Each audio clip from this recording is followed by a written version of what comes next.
Sudhir sir, I am from DSC deep school of economics. एक optimisation, multivariate optimisation या trend optimisation है ना, optimisation the feasible choice. Good morning बच्चों, कैसे हैं आप सब लोग? होप सो स्वस्थ होंगे। तो बच्चों, my self Sudhir sir, I am from DSC deep school of economics. तो मेरे बच्चों, जैसा कि मैंने आपको बताया था, प्रॉमिस किया था कि MME 3 या एडवांस MME का कोर्स मैं आपको पढ़ाऊंगा, जो कि सेमेस्टर 3 के अंदर है, economics honours, Delhi university, right. तो ओरिएंटेशन मैं आपको ऑलरेडी पिछली वीडियो में दे चुका हूं। क्या सिलेबस रहेगा हमारा, क्या सिलेबस के अंदर मार्क्स का डिस्ट्रीब्यूशन है आपके जो दिल्ली यूनिवर्सिटी का एग्जाम होगा। 3 पार्ट्स में हम लोगों ने 3 सेक्शंस में पेपर को बांटा हुआ है। वो सब चीजें मैं पिछले सेक्शन में आपके साथ या पिछली क्लास में आपके साथ मैं डिस्कस कर चुका हूं बच्चों। आज की जो मेरी क्लास है वो टोटल मेरी क्लास होगी, जैसे एज सच हम कोर्स पढ़ाते हैं अपना। तो जैसा कि मैंने आपको बताया था, मैं सबसे पहले एक ऑप्टिमाइजेशन, मल्टी वेरिएट ऑप्टिमाइजेशन या मल्टी वैल्यूड ऑप्टिमाइजेशन, जो चैप्टर नंबर 18 है सिक्सिएटर एंड हैमर्स का, उससे मैं स्टार्ट करने वाला हूं। तो सबसे पहले जो मेरा टॉपिक है 18.1, वहां से मैं स्टार्ट करने जा रहा हूं। चैप्टर नंबर 18 है मेरे बच्चों, जिसको हम डिस्कस करेंगे। तो सिर्फ टाइम बचाने के लिए और अच्छे से समझाने के लिए मैं कुछ जो मैंने पढ़ाने का अपना तरीका है वो चेंज किया है आपके सामने, ठीक है। क्योंकि लिखने में जो टाइम वेस्ट होता है, इससे बेटर है कि मैं चीजों को आपके सामने रखूं, आपको समझाऊं, आपके साथ बातें करूं कि कोई भी कॉन्सेप्ट किस लिए डेवलप किया गया है in mathematics for economics, right. तो जो चैप्टर है मेरा, चैप्टर 18 है, that is called the constrained optimisation, है ना। ऑप्टिमाइजेशन का मतलब होता है किसी भी फंक्शन को मैक्सिमाइज करना या मिनिमाइज करना। लेकिन जब भी आप किसी फंक्शन को मैक्सिमाइज या मिनिमाइज करते हैं, तो फंक्शन की मैक्सिमम वैल्यू या मिनिमम वैल्यू इस बात पर डिपेंड करती है कि उस फंक्शन का डोमेन क्या है, वो फंक्शन किस डोमेन पर डिफाइंड है। तो मेरे बच्चों, उस डोमेन को डिफाइन करने के लिए हम कुछ कंस्ट्रेंट इंपोज करते हैं। तो जो कंस्ट्रेंट आप इंपोज करते हो वेरिएबल्स पर, उनसे डोमेन आइडेंटिफाइड होता है या डिफाइन होता है, और उस डोमेन की डेफिनेशन के बेसिस पर फंक्शन को ऑप्टिमाइज किया जाता है। तो आज मैं आपको बोलूंगा कि एक फंक्शन को ऑप्टिमाइज करिए, लेकिन मैं फंक्शन का डोमेन ना देके आपको उस फंक्शन के डोमेन के कोरस्पॉन्डिंग कुछ रिलेटेड कंस्ट्रेंट आपको दूंगा और बोलूंगा कि फंक्शन को ऑप्टिमाइज करिए। तो मैक्सिमाइज करिए या मिनिमाइज करिए, ऐसा जरूरी नहीं होता कि हर एक फंक्शन ऑप्टिमाइज हो ही जाए, मतलब आप किसी भी फंक्शन का मैक्सिमा या मिनिमा निकाल ही ले, ऐसा जरूरी नहीं होता। तो क्या होता है, क्या नहीं होता है, वो सारी चीजें हम इस चैप्टर के अंदर पढ़ेंगे। तो सबसे पहले अगर हम थोड़ा सा इंट्रोडक्शन की बात करें आपके सामने, तो कुछ बातें मैंने लिखी है, एक बार आपको समझा रहा हूं कि इकोनॉमिक्स में इस टॉपिक का क्या सेंस हो सकता है। ऑब्वियसली बात है, पेपर जो आपका होगा वो मैथमेटिकल होगा, लेकिन मैथमेटिकल के साथ साथ आपको इकोनॉमिकल एप्लीकेशंस पर थोड़ा ज्यादा ध्यान देना है कि इस टॉपिक का या इस चैप्टर का या इस मैथमेटिक्स का इकोनॉमिक्स के ऊपर क्या रोल है, या इकोनॉमिक्स में हम इसको कैसे यूज करते हैं। तो क्या कह रहा है, in economic optimisation problem the variables involved are almost always require to satisfy certain constraints. वो कह रहा है कि इकोनॉमिक्स में या कहीं और भी, जरूरी नहीं है इकोनॉमिक्स की ही बात करें, लेकिन इस क्लास में हम इकोनॉमिक्स की बात करेंगे क्योंकि आप इकोनॉमिक्स के बच्चे हो। तो कह रहा है कि जब भी आप इकोनॉमिक्स में कोई ऑप्टिमाइजेशन की प्रॉब्लम करते हैं, तो वहां पे कुछ कंस्ट्रेंट मैंडेटरी हो जाते हैं। जैसे फॉर एग्जांपल, आप अपनी इनकम से ज्यादा खर्च नहीं कर सकते, आप जो भी कंज्यूम करते हैं वो जीरो तो हो सकता है, पॉजिटिव हो सकता है, बट कभी भी नेगेटिव नहीं हो सकता।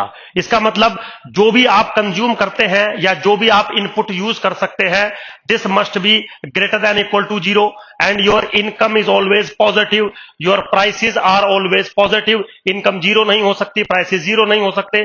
तो कुछ कंस्ट्रेंट लगे होते हैं जिनके बेसिस पर आप काम करते हो इन इकोनॉमिक्स, ठीक है। For instance, price and quantities are often non negative by the definition, लिख दिया आपके सामने बिल्कुल सिंपली। एंड जो भी कंजम्पशन आप करते हैं किसी भी क्वांटिटीज का, वो ऑलवेज बाउंडेड होता है from the above, from the below also.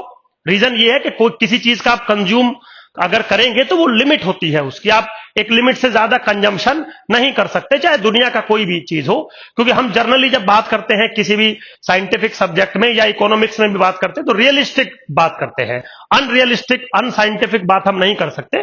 तो कहीं ना कहीं जितने भी इकोनॉमिकल वेरिएबल्स होते हैं वो सब किसी ना किसी कंस्ट्रेंट पर बेस्ड होते हैं, उनकी बाउंड्रीज होती हैं, चाहे वो लोअर बाउंड्री हो चाहे वो अपर बाउंड्री हो। तो एक एग्जांपल मैंने दिया है, इन एडिशन प्रोडक्ट जो प्रोडक्शन है आपका, बजट लिमिटेशंस हैं आपकी, एंड अदर कंस्ट्रेंट्स हैं जो हम लोग यूज करते हैं। एग्जांपल्स मैं ले रहा हूं एक इकोनॉमिक्स के अंदर, consumer has limited income, yes obviously बात है, और भी कंज्यूमर बहुत सारी चीजें जो इंफॉर्मेशन है वो लिमिटेड रखता है। तो कंज्यूमर का जो इनकम है वो लिमिटेड है, तो आप अपनी इनकम से ज्यादा कंज्यूम नहीं कर सकते। तो ऑब्वियसली बात है, आप जब भी अपने यूटिलिटी फंक्शन को ऑप्टिमाइज करेंगे तो आप प्रेफरेंस भी देखेंगे, आप कमोडिटी के प्राइस भी देखेंगे, लेकिन सबसे पहले आप अपनी इनकम भी देखेंगे। तो इनकम एक कंस्ट्रेंट लगाया जा सकता है कंज्यूमर थ्योरी के अंदर, है ना। सिमिलरली जो फर्म है वो लिमिटेड रिसोर्सेज और टेक्नोलॉजी का यूज कर सकते हैं। अब ऑब्वियसली बात है, कोई फर्म है तो वो रिसोर्सेज यूज करेगी प्रोडक्ट बनाने के लिए, तो ऐसा नहीं है ना कि वो दुनिया भर के रिसोर्सेज का इस्तेमाल कर सकती है, नहीं। हम तो जो हवा और पानी फ्री में है उसका भी हम अनलिमिटेड यूज नहीं कर सकते, वो भी लिमिटेशंस में ही यूज होता है। तो जितने भी रिसोर्सेज कोई फर्म यूज करती है उस पे भी कंस्ट्रेंट लगे होते हैं, है ना। Government had budget constraint, obviously बात है, गवर्नमेंट तो गवर्नमेंट है लेकिन उसका भी बजट लिमिटेड होता है, कंस्ट्रेंट लगा होता है। House hold face the time constraint, obviously बात है, जो हाउस होल्ड है यानी कि जो हम लोग हैं, नॉर्मल लोग हैं, उनके पास भी बहुत सारे कंस्ट्रेंट होते हैं। स्पेसिफिक कंस्ट्रेंट हम टाइम कंस्ट्रेंट की बात करते हैं कि हाउस होल्ड के पास टाइम का कंस्ट्रेंट होता है। तो there are so many constraint जिनको हम अभी डिस्कस कर रहे हैं, या आगे चल के क्लासेस में भी हम डिस्कस करेंगे इन कंस्ट्रेंट को। तो जो मेरा टॉपिक है वो यही है कि आपको किसी भी फंक्शन को ऑप्टिमाइज करना है with respect to given constraint जो मैं आपको दूंगा। स्पेशली मैं आपको कंस्ट्रेंट क्वेश्चंस ऐसे डिस्कस करूंगा जैसे इकोनॉमिक्स में होते हैं, क्योंकि मेरा टॉपिक इकोनॉमिक्स से रिलेटेड है, ठीक है। चलिए, अब वो सेकंड पॉइंट मैंने रखा है, मीनिंग ऑफ कंस्ट्रेंट ऑप्टिमाइजेशन। भाई कंस्ट्रेंट ऑप्टिमाइजेशन का मतलब क्या होता है वो अभी मैंने आपको 5 मिनट पहले बताया। Constraint optimisation is the process of maximising और minimising a function whose variables are restricted to satisfy one or more equality or inequality constraint। बिल्कुल सिंपल, वो कह रहा है कि कंस्ट्रेंट ऑप्टिमाइजेशन का मतलब है कि आप किसी भी फंक्शन को ऑप्टिमाइज करेंगे, या तो मैक्सिमाइज करेंगे या तो मिनिमाइज करेंगे, एंड उसके ऊपर उन वेरिएबल्स के ऊपर जिसका वो फंक्शन है, उन वेरिएबल्स के ऊपर कुछ कंस्ट्रेंट लगे होंगे। वो कंस्ट्रेंट एक भी हो सकता है, वो एक से ज्यादा भी हो सकते हैं, और वो जो कंस्ट्रेंट लगे हैं वो 2 कैटेगरी में हो सकते हैं। वो इक्वालिटी कंस्ट्रेंट भी हो सकते हैं और वो इनइक्वालिटी कंस्ट्रेंट भी हो सकते हैं। तो इक्वालिटी कंस्ट्रेंट में इक्वल लगा होगा, इनइक्वालिटी में लेस देन इक्वल टू या ग्रेटर देन इक्वल टू जैसी प्रॉब्लम आपको दिखाई देगी। बहुत सारे हैं, अभी तो आपने पढ़ने की शुरुआत करी है, धीरे धीरे आपको समझ में आएगा। जैसे एक होता है बजट सेट, तो बजट सेट इनइक्वालिटी कंस्ट्रेंट है, और एक होता है budget line, budget line equality constraint है। अब डिपेंड करता है आप कौन सी थ्योरी का इस्तेमाल कर रहे हो। कभी हम बजट सेट पे काम करते हैं, कभी हम बजट लाइन पे काम करते हैं। तो अगर आप बजट लाइन पे काम कर रहे हैं मतलब आप इक्वालिटी कंस्ट्रेंट लेके चल रहे हैं, और बजट सेट के अंदर आप काम कर रहे हैं मतलब आप इनइक्वालिटी कंस्ट्रेंट लेके चल रहे हैं। तो कंस्ट्रेंट की 2 कैटेगरी हमने रखी है, ठीक है। अब कह रहा है कोई journal form of the problem, मतलब जो प्रॉब्लम हमारे सामने रहेगी उसका जर्नल स्ट्रक्चर कैसा हो सकता है। तो ऑब्वियसली बात है, हम या तो मैक्सिमाइज करेंगे किसी फंक्शन को या तो मिनिमाइज करेंगे, और वो जो फंक्शन होगा वो suppose to be n variables का होगा। इन जनरल हम 2 वेरिएबल्स की बात करते हैं। यहां पर 1 वेरिएबल की बात हमने सेमेस्टर 1 सेमेस्टर 2 में की होगी, तो ऐसा नहीं है कि 1 वेरिएबल के फंक्शन को आप ऑप्टिमाइज नहीं करते, बिल्कुल कर सकते हैं आप। लेकिन यहां पे हम 2 और मोर वेरिएबल्स की बात करेंगे। तो फॉर ए सेकंड मैंने ले लिया कि मेरे पास जो इनपुट वेरिएबल्स है किसी फंक्शंस के वो n है, suppose x1 x2 x3 xn, और उस पे आपने फंक्शन डिफाइन किया f of x1 x2 xn। अब आपको क्या करना है, मैक्सिमाइज या मिनिमाइज करना है। लेकिन क्योंकि प्रॉब्लम मेरी कंस्ट्रेंट ऑप्टिमाइजेशन है तो उसके कोरस्पॉन्डिंग मैं एक कंस्ट्रेंट भी आपको दूंगा। सो बेसिकली कंस्ट्रेंट होता क्या है, constraint is nothing but A restriction imposed on the domain. Domain मतलब all possible collection of inputs, means all possible collection of x1 x2 x3 xn। लेकिन all possible collection का मतलब ये नहीं है कि आप n डायमेंशनल यूक्लिडियन स्पेस पूरा ले लेंगे, नहीं, उसके ऊपर हम एक रेस्ट्रिक्शन लगाएंगे। और वो रेस्ट्रिक्शन कैसे इंपोज होती है, वो कंस्ट्रेंट कैसे इंपोज होता है, this must be some another function of x1 x2 xn equal some constant c। This constant may be 0, may be positive, may be negative, doesn't matter। अब यहां पे हमने इक्वल लिखा है, इसका मतलब मैं इक्वालिटी कंस्ट्रेंट ऑप्टिमाइजेशन की बात कर रहा हूं। हो सकता है आगे चल के मैं लेस देन इक्वल टू सी लिख दूं, ग्रेटर देन इक्वल टू सी लिख दूं, बिल्कुल पॉसिबल है। लेकिन फिलहाल मैंने मेंशन कर दिया कि भाई जो मैं एग्जांपल आपके सामने ले रहा हूं वो कंस्ट्रेंट ऑप्टिमाइजेशन है विद इक्वालिटी कंस्ट्रेंट। और फॉर सिंप्लिसिटी मैंने एक ही कंस्ट्रेंट लिया है, जी एक कंस्ट्रेंट है, कंस्ट्रेंट बढ़ाए भी जा सकते हैं। वेरिएबल जो मैंने लिए हैं वो n वेरिएबल्स हैं, x1 x2 xn। तो ये जो फंक्शन यहां पे है जिसको आपको ऑप्टिमाइज करना है, यानी कि मैक्सिमाइज या मिनिमाइज करना है, उसको हम बोलते हैं ऑब्जेक्टिव फंक्शन।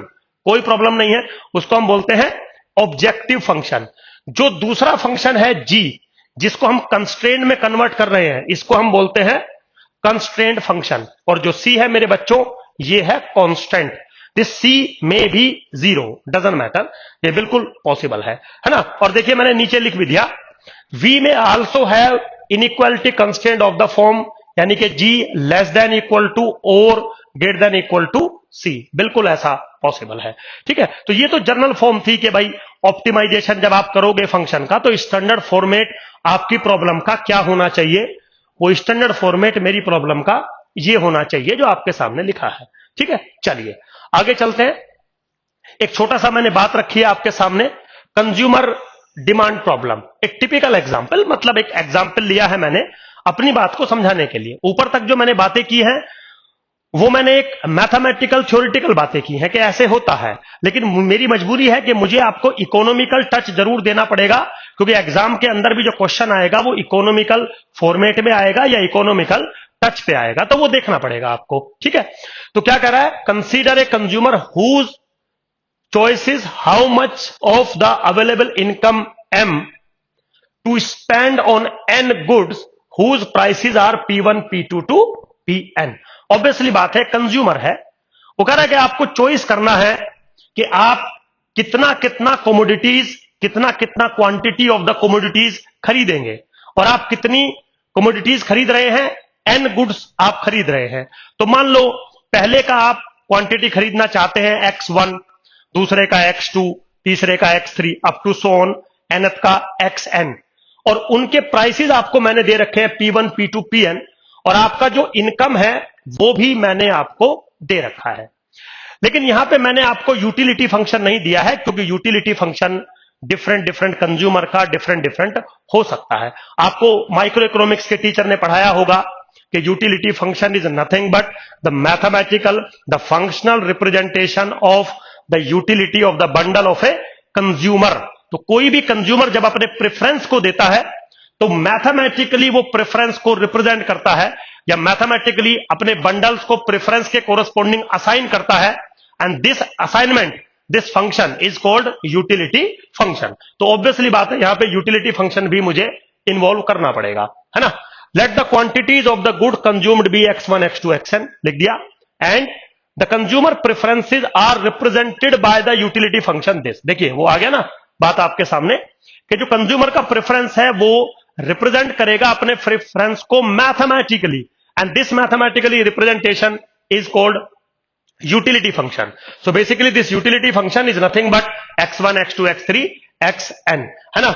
जैसे जैसे u हाई होता चला जाएगा वैसे वैसे हायर सेटिस्फैक्शन या हायर यूटिलिटी मुझे मिलती चली जाएगी। Obviously this is the thumb rule of Marshallian and Hicksian in micro economic theory. ठीक है, फिर कह रहा है जो कंज्यूमर है वो फेस करता है द बजट कंस्ट्रेंट। कि क्या फेस करता है, बजट कंस्ट्रेंट। बजट कंस्ट्रेंट का मतलब होता है कि आप जो भी गिवन प्राइस है, आपका जो भी इनकम है, और जो भी आप खरीदना चाहते हो, तो आप मैक्सिमम कितना खरीद सकते हो, that constraint is called budget constraint. तो ऑब्वियसली बात है, अगर आप पहली कमोडिटी का X1 क्वांटिटी खरीदना चाहते हो विद प्राइस P1, तो X1 जो आपने खरीदा पहले कमोडिटीज का विद प्राइस P1, तो पहली कमोडिटी पे आपने टोटल कितना एक्सपेंडिचर किया? P1 X1। भाई प्राइस है पर यूनिट P1, और पहली कमोडिटी का आप X1 क्वांटिटी खरीद रहे हैं, तो टोटल आप कितना एक्सपेंड करोगे? P1 into X1। Similarly second पे कितना करोगे? P2 into X2। Similarly nth पे कितना करोगे? Pn into Xn। तो जो टोटल मिला के आपका खर्च है वो इक्वल होना चाहिए आपकी इनकम के। ऑब्वियसली बात है, आप इससे ज्यादा खर्च नहीं कर सकते। इसको हम इक्वालिटी कंस्ट्रेंट प्रॉब्लम भी कहते हैं, कोई प्रॉब्लम नहीं है। इसका मतलब वो कह रहा है कि टोटल एक्सपेंडिचर जो है हम मान के चल रहे हैं वो आपकी टोटल इनकम के बराबर होना चाहिए। आप पूरा बजट स्पेंड कर रहे हैं, ये दो चीजें हम यहां मान के चल रहे हैं। ऐसा जरूरी नहीं है आप हमेशा पूरा बजट ही स्पेंड करें। ये शायद आपने माइक्रो इकोनॉमिक्स में पढ़ा भी होगा, एक थ्योरी होती है रिवेल्ड प्रेफरेंस थ्योरी, उसमें पूरा बजट एक्सपेंड करने की जरूरत नहीं होती है। मार्शेलियन और हिक्सन का जो थ्योरी है जो कहता है कि मोर इज बेटर, उसके अंदर ये रेस्ट्रिक्शन है कि आपको पूरा बजट खर्च करना होगा, यानी कि पूरा इनकम आपको खर्च करना होगा। तो उसके अंदर टोटल एक्सपेंडिचर और इनकम आपका बराबर हो जाता है, कोई प्रॉब्लम नहीं है। तो सारी चीजें मैंने डिफाइन कर दी। तो आपका जो प्रॉब्लम बना वो क्या बना? आप मैक्सिमाइज करिए अपने यूटिलिटी प्रेफरेंस को subject to the budget constraint this, and this is called the constraint maximization problem. Obviously बात है, यूटिलिटी को आप मिनिमाइज तो करोगे नहीं। ये तो स्टूपिड बात है ना कि सर मैं तो यूटिलिटी को मिनिमाइज करना चाहता हूं। ऑब्वियसली नॉट, क्योंकि हम हमेशा मान के चलते हैं कि हम लोग रैशनली बिहेव करते हैं। इर्रेशनल बिहेवियर अगर हमें करना होगा तो हम बोलेंगे कि आज हम इर्रेशनली बिहेव कर रहे हैं, तो इन जनरल हम लोग रैशनल बिहेव करते हैं। तो जो प्रॉब्लम मैंने आपको यहां पे समझाई मैथमेटिक्स के अंदर, उसी चीज को मैं इकोनॉमिक्स में आपके सामने रख रहा हूं कि economics is mathematically equivalent like this, जो आपको काम करने होंगे। ठीक है बेटा, बिल्कुल सिंपल है। आगे चलिए, आगे है टाइप ऑफ कंस्ट्रेंट। ऑलरेडी मैं आपको बता चुका हूं ये चीजें, बस एक बार रिकॉल कर लेते हैं। दो टाइप के कंस्ट्रेंट होते हैं, इक्वालिटी कंस्ट्रेंट और इनइक्वालिटी कंस्ट्रेंट। समझ गए? इक्वालिटी कंस्ट्रेंट, एक एग्जांपल दे दिया। मान लीजिए आप दो चीजें खरीद रहे हो, एक्स और वाई, उनके प्राइसेस आपको पता है पी एक्स और पी वाई, टोटल इनकम है आपका एम। तो इक्वालिटी कंस्ट्रेंट में इक्वल आएगा, इनइक्वालिटी कंस्ट्रेंट में लेस देन इक्वल आएगा। Specially in the consumer behaviour, greater than equal to भी हो सकता है इन सम अनदर एग्जांपल। लेकिन आप किसी अगर पर्टिकुलर कंज्यूमर की बात कर रहे हैं, तो कंज्यूमर अपनी इनकम से ज्यादा नहीं खरीद सकता ना, उसका टोटल एक्सपेंडिचर इनकम के बराबर हो सकता है या इनकम से लेस हो सकता है, इनकम से ग्रेटर नहीं हो सकता। अगर उसका टोटल एक्सपेंडिचर इनकम के बराबर है तो इक्वालिटी कंस्ट्रेंट, ये लिख दिया मैंने, कंज्यूमर स्पेंड्स एंटायर इनकम और consumer expand can not exceed the income. मतलब कंज्यूमर का तो एक्सपेंडिचर है एक्स और वाई खरीदने में, वो ऑब्वियसली बात है उसकी इनकम से ज्यादा नहीं हो सकता। तो अगर आपका कोई यूटिलिटी फंक्शन फिक्स हो गया हो यू एक्स वाई, तो फिर आप मेरे से पूछेंगे कि सुधीर सर मुझे पूरा इनकम खर्च करना है, तो ये रूल चलेगा। और सुधीर सर मैं कम इनकम पे भी सेटिस्फाइड अगर हो सकता हूं तो मैं पूरा इनकम खर्च करना जरूरी नहीं समझूंगा, तो भी ऑप्टिमाइजेशन हो सकता है। But this is called inequality constraint, कोई प्रॉब्लम नहीं है। नीचे मैंने एक नोट में लिखा भी है, if the preferences are monotonic. आप समझिए, ये एक्चुअली मार्शेलियन और हिक्सन का थंब रूल है। मार्शेलियन और हिक्सन कहते हैं कि कंज्यूमर का जो प्रेफरेंस है वो मोनोटोनिक होता है। मोनोटोनिक होता है मतलब मोर इज बेटर, वो कंफर्म मोर इज बेटर। ऐसा रियलिस्टिक नहीं है उतना, जरूरी नहीं है कि आदमी अपनी सारी इनकम कोई खर्च करे तभी वो मैक्सिमम यूटिलिटी ले, बट थ्योरी है तो हम कुछ अजम्पशंस लेके चलते हैं। तो हम मान के चलते हैं कि जो हमारे प्रेफरेंसेस हैं वो मोनोटोनिक है, मोर इज बेटर। और अगर मोर इज बेटर है तो कंज्यूमर का जो एक्सपेंडिचर है वो बराबर होना चाहिए उसकी इनकम के, तभी ऑप्टिमाइजेशन पॉसिबल है, अदरवाइज नॉट। सिंपल था मेरे बच्चों, बिल्कुल ठीक है। चलिए और थोड़ा आगे चलते हैं। ये सिर्फ मैं आपको अपनी प्रॉब्लम्स के फॉर्मुलेशंस बता रहा हूं, ठीक है। अभी मैंने कोई सवाल नहीं दिया आपको, डिस्कस करूंगा अगले क्लास के साथ। अभी मैं सिर्फ फॉर्मुलेट कर रहा हूं कि मेरा प्रॉब्लम ये है, मेरा काम ये है, मैथमेटिक्स ये है, इकोनॉमिक्स में इसको हम ऐसे रीड करेंगे, क्योंकि काम हमें अल्टीमेटली इकोनॉमिक्स में ही करना है। अब मैंने अगला पॉइंट उठाया है यूटिलिटी मैक्सिमाइजेशन प्रॉब्लम या कंज्यूमर का प्रॉब्लम। ऑब्वियसली बात है, आप जैसे मर्जी इसको बोलिए, आप कह सकते हैं कि मुझे यूटिलिटी मैक्सिमाइज करना है या कंज्यूमर का एक प्रॉब्लम है। आपको ऑब्वियसली बात है, कंज्यूमर का क्या प्रॉब्लम है? कंज्यूमर यही तो, अब आप ये नहीं कह सकते सुधीर सर कंज्यूमर का तो प्रॉब्लम ये भी है कि थोड़ी इनकम मुझे ज्यादा मिल जाए, थोड़े प्राइस कम हो जाए। नहीं बेटा, ये कंज्यूमर का प्रॉब्लम नहीं है। कंज्यूमर का इनकम और price of the commodities fix होते हैं।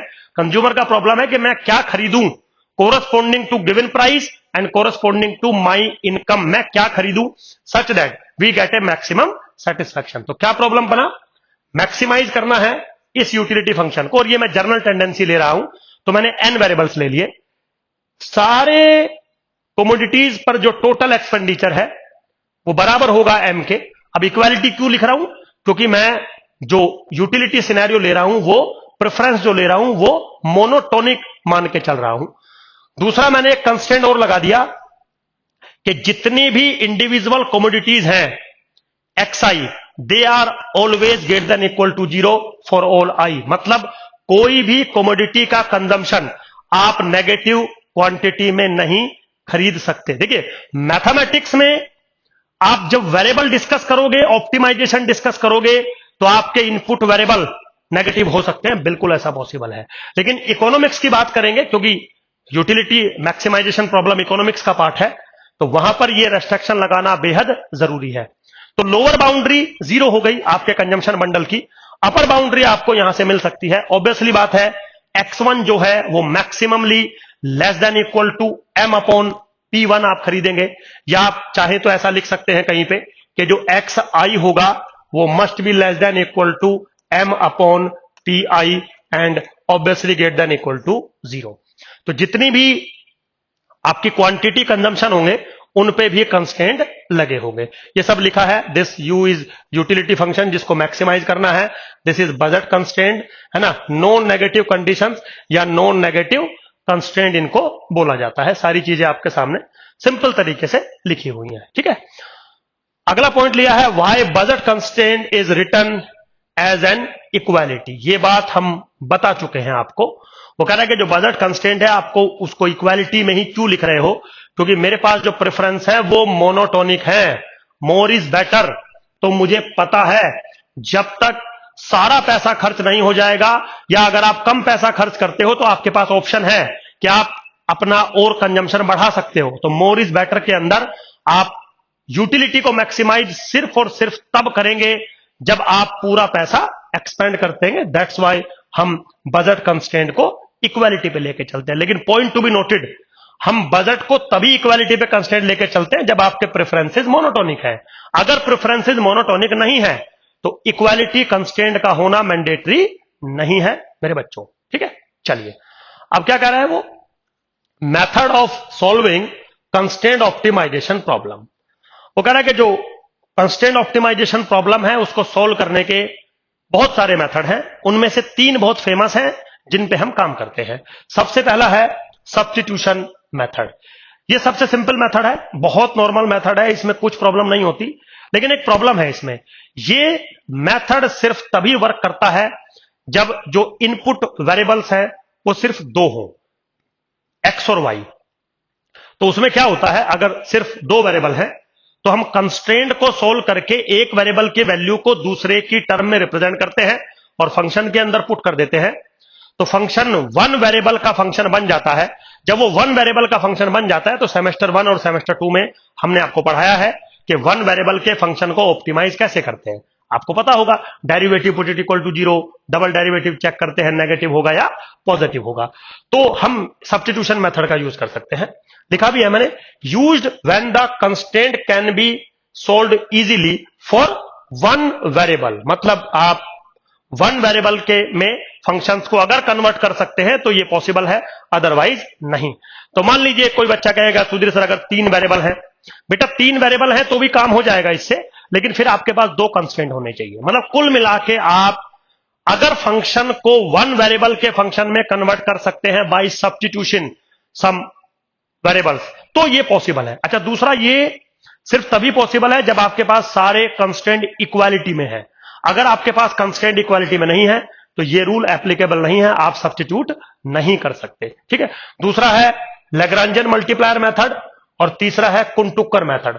तो दोनों सेम ही फॉर्मेट में काम करते हैं, दोनों में लैग्रांजियन फंक्शन ही बनता है, बस सॉल्यूशन का क्राइटेरिया डिफरेंट होता है क्योंकि फॉर्मुलेशन डिफरेंट होती है। क्या फॉर्मुलेशन डिफरेंट होती है? लैग्रांजियन मल्टीप्लायर मेथड तब यूज होता है जब आपके जो सारे जो कंस्ट्रेंट है वो इक्वालिटी में होंगे।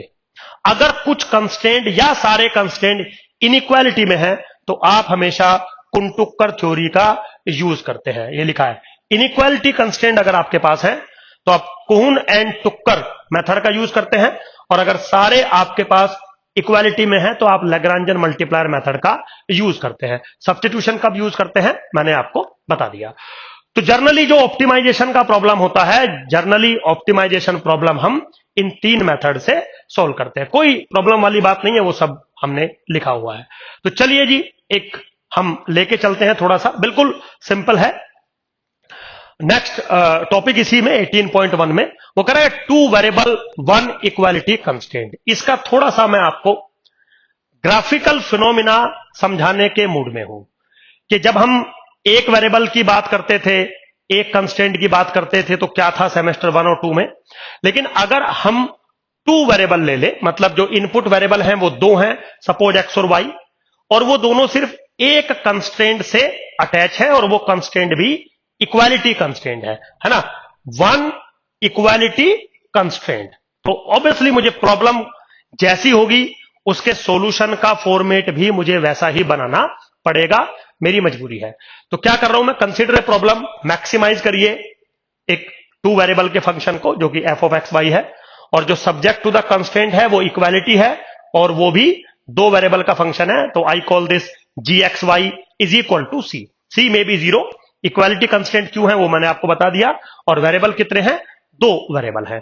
तो कह रहा कि इसका ज्योमेट्रिक इंटरप्रिटेशन क्या है। मेरे बच्चों, इसका ज्योमेट्रिक इंटरप्रिटेशन बिल्कुल वही है जो सेमेस्टर 1 और सेमेस्टर 2 में आपने वन वेरिएबल का इंटरप्रिटेशन पढ़ा था। आपको याद है कि अगर आपको मैक्सिमाइज चाहिए था तो सबसे पहले जो नेसेसरी कंडीशन वो थी कि जैसे ही आप फंक्शन का ग्राफ बनाओगे और जो कंस्ट्रेंट आपको दिया गया है वो पैरेलल हो जाएगी उस ऑप्टिमा पॉइंट पे, एक्स एक्सिस पे। सिमिलरली मिनिमम पे भी जब आप मिनिमम बनाओगे तो ऑप्टिमा पॉइंट पे जो टेंजेंट है वो एक्स एक्सिस के पैरेलल हो जाएगी। एक्स एक्सिस के पैरेलल होने का मतलब है कि लेवल कर्व का स्लोप और उस टेंजेंट का स्लोप बराबर बनेगा। ये वन वेरिएबल की बात है। तो अब हमें देखना है कि क्या ऐसा ही कोई सेम सिनेरियो टू वेरिएबल के लिए भी वैलिड है। आंसर है यस। लेकिन टू वेरिएबल फंक्शंस को ग्राफिकली रिप्रेजेंट करने के लिए हमें 3D ज्योमेट्री चाहिए होती है।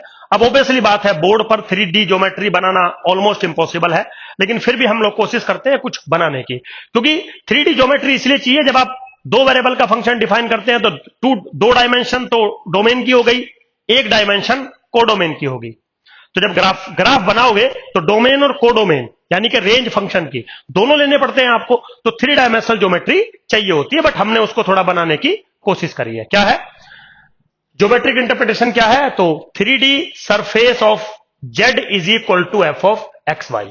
तो गौर से देखिए, मेरे पास ये x है, यहां पे मैंने कोई y लिया हुआ है और ये मेरे पास z है। तो मेरे बच्चों, आपका ये जो एक्सिस आपको दिखाई दे रहा है पीछे की तरफ, ये y एक्सिस है, ये आपका एक्सिस है और ये आपका z एक्सिस है जो कि रेंज को रिप्रेजेंट कर रहा है। तो डोमेन यहां पे चल रहा है कहीं, अगर आप देखें डोमेन आपका यहां पे चल रहा है, और ये जो फंक्शन ऊपर चल रहे हैं ये वाले, ये जो फंक्शन चल रहे हैं ये आपके फंक्शन की वैल्यू चल रही है। ऑब्वियसली जैसे जैसे आप फंक्शन में ऊपर की तरफ चलते चले जाओगे फंक्शन की वैल्यू इंक्रीज होती चली जाएगी, जिसको हम कहते हैं higher level curve. Level curve का मतलब होता है the collection of all x and y at which the function give us a constant value c या z, जो भी आप देंगे, तो वो हमेशा z एक्सिस पे ऊपर की तरफ चलती है। जैसे जैसे आप ऊपर की तरफ जाओगे लेवल कर्व बढ़ता चला जाएगा। तो एक छोटा सा ग्राफिकल रिप्रेजेंटेशन हमने दी है आपको। ऑब्वियसली बात है, लेवल कर्व जितना हाई होगा फंक्शन का उतना ही डोमेन हायर होता चला जाएगा, समझ गए। तो मैंने उसको ग्राफिकली यहां रिप्रेजेंट करने की कोशिश करी है कि अगर आपके पास एक्स और वाई दो वेरिएबल हैं जो फंक्शन का डोमेन को रिप्रेजेंट करते हैं, लेवल कर्व डी पॉइंट, ये देखिए, ये अगर आपका लेवल कर्व है तो सिर्फ इतने डोमेन्स के पॉइंट इसको सेटिस्फाई कर रहे हैं। लेवल कर्व अगर मैं बढ़ा दूं या लेवल कर्व की वैल्यू अगर मैं बढ़ा दूं तो आपका डोमेन वाइडर होता चला जाएगा, डोमेन वाइडर होता चला जाएगा अप टू सो ऑन। और ये कैसे डिफाइंड होता है? ये हमेशा डिफाइंड होता है जो इक्वालिटी कंस्ट्रेंट आपको दिया गया है। बिल्कुल सिंपल है, कोई इसमें जो है एक टिपिकल टास्क नहीं है। वही चीज मैंने यहां पे लिखी है। ईच ब्लू क्लोज्ड कर्व, जो ये ब्लू क्लोज्ड कर्व मैंने यहां पे दिए हैं, represents a level curve f of x y is equal to k या जेड भी ले सकते हो। This is represent the constant utility और the constant value of the utility.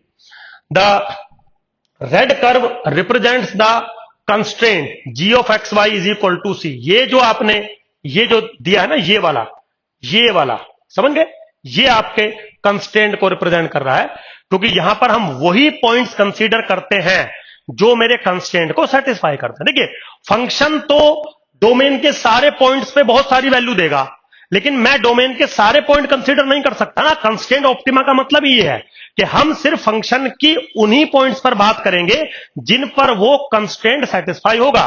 तो वो कंस्ट्रेंट मुझे रिप्रेजेंट करना पड़ेगा जो मैंने g of x y is equal to c से रिप्रेजेंट किया है। बिल्कुल सिंपल है। The feasible choice are only those point lying on the red curve. क्यों? क्योंकि फीजेबल पॉइंट तो मैं उन्हीं को मानूंगा ना जो कर्व जी फंक्शन यानी कि कंस्ट्रेंट फंक्शन को सेटिस्फाई करेंगे। और कंस्ट्रेंट फंक्शन को कौन सेटिस्फाई करेगा? वो जो रेड कर्व मैंने यहां पे बनाया था वो इसको सेटिस्फाई करना पड़ेगा। ठीक है, फिर क्या करें? Among all these feasible points the highest level curve that touch the constant is at a point B dash, जिसको हम टेंजेंसी पॉइंट कहते हैं। और वो पॉइंट यहां रिप्रेजेंट किया है मैंने, और मैक्सिमम पॉइंट मैंने यहां लिया है। भाई जो भी बजट होगा आपका या जो भी कंस्ट्रेंट होगा आपका, जहां तक लेवल कर्व मैक्सिमम हो सकता है। अब देखिए, यहां पे लेवल कर्व कम है, थोड़ा और बढ़ा दिया, थोड़ा और बढ़ा दिया, ये हायर लेवल कर्व है, ये सबसे हायर है।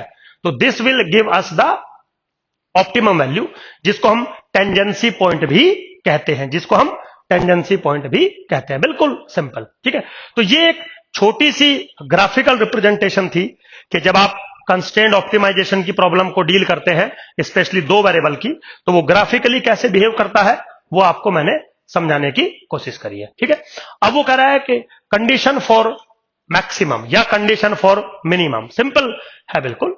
कंडीशन फॉर मैक्सिमम, जैसा कि अभी मैंने बताया कि जैसे जैसे आप लेवल कर्व को बढ़ाते चले जाएंगे, लेवल कर्व का मतलब है फंक्शन की वैल्यू। ऑब्वियसली बात है, अगर आपको मैक्सिमाइज करना है तो मैक्सिमम लेवल कर्व पे आप जाना चाहेंगे। आपको अगर मैक्सिमाइज करना है तो आप मैक्सिमम लेवल कर्व पे जाना चाहेंगे। और मैक्सिमम कहां पे मिलेगा? जहां पे लेवल कर्व का जो टेंजेंट है उसका स्लोप है और जो कंस्ट्रेंट का स्लोप है वो दोनों बराबर हो जाए। तो अल्टीमेटली आपका क्या काम है? स्लोप निकालना है लेवल कर्व का और स्लोप निकालना है कंस्ट्रेंट कर्व का। कोई टेंशन नहीं है बिल्कुल भी, और दोनों को बराबर कर देंगे तो आपको एक नेसेसरी कंडीशन मिल जाएगी फॉर सिंप्लिसिटी, है ना। अब आपका जो फंक्शन है वो क्या है मेरे बच्चों? फंक्शन है आपका z is equal to F of x Y, जिससे आप लेवल कर्व बनाएंगे। और कंस्ट्रेंट क्या है? g of x y is equal to c. अब अगर आपको इसका स्लोप देखना है तो शायद ये रूल आपने पढ़ा होगा। अगर कहीं पे आपको पता है कि आपके पास फंक्शन है f of x y is equal to c, है ना, तो total change in left hand side is equal to total change in right hand side. और एफ ऑफ एक्स वाई के अंदर by the Euler theorem total change कैसे निकलेगा? Partial derivative of the function with respect to x into D x plus partial derivative with respect to y into d Y is equal to total change in right hand side. अब see क्या है? Constant, तो इसमें तो कोई change है ही नहीं, that's why इसकी वैल्यू 0, जिसको मैंने ऐसे लिख दिया।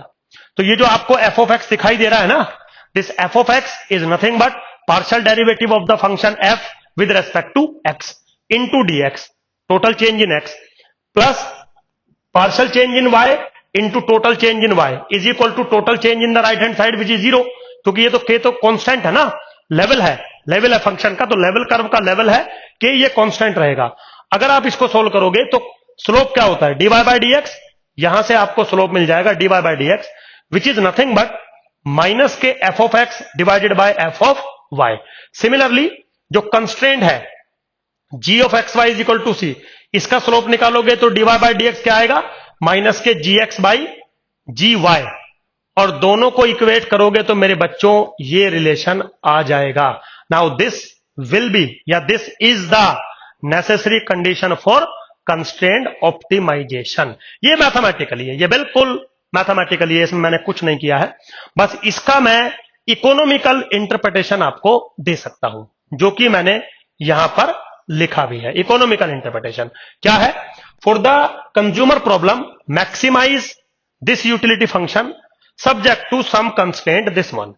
अब ये जो फंक्शन है ये तो एफ ऑफ एक्स वाई हो गया जिसको मैक्सिमाइज करना चाहते थे, और ये जो आपके सामने लिखा है ये हो गया जी एक्स वाई। तो g x y is equal to m, जैसे यहां पे g x y is equal to c था, तो यहां पे क्या होगा, g x y is equal to m. अब रूल क्या है, partial derivative of the function with respect to x divided by partial derivative of the function with respect to y is equal to partial derivative of the ji function constraint function with respect to X, नीचे क्या है, partial derivative of the ji function constraint function with respect to Y. तो उस चीज को अगर हम यहां पे यूज करेंगे तो u x by u y हो जाएगा बराबर p x upon p y, और p x upon p y क्या होता है, MRS, marginal rate of substitution. तो इसका मतलब क्या हुआ कि marginal utility with respect to x divided by marginal utility with respect to y is equal to the price ratio और is equal to the MRS. Now this is the necessary condition in economics for optimisation. Optimisation में भी कौन, utility optimisation with respect to two variable x and y. बिल्कुल simple मेरे बच्चों। तो ये एक छोटी सी क्लास थी मेरी, ज्यादा लेंदी क्लास नहीं लेता हूं मैं आप लोगों की, बोर हो सकते हो आप। तो आज की क्लास में मैंने कुछ पॉइंट्स आपके सामने रखे कि मेरा क्या टॉपिक है, ये मैं क्या करना चाहता हूं, क्या मैथमेटिक्स यूज होगा इसमें, और इसका इकोनॉमिक्स में एप्लीकेशन क्या होगा मेरे बच्चों। होप सो मेरे बच्चों आपको क्लास अच्छी लगी होगी, समझ में आई होगी। Thank you very much, bye.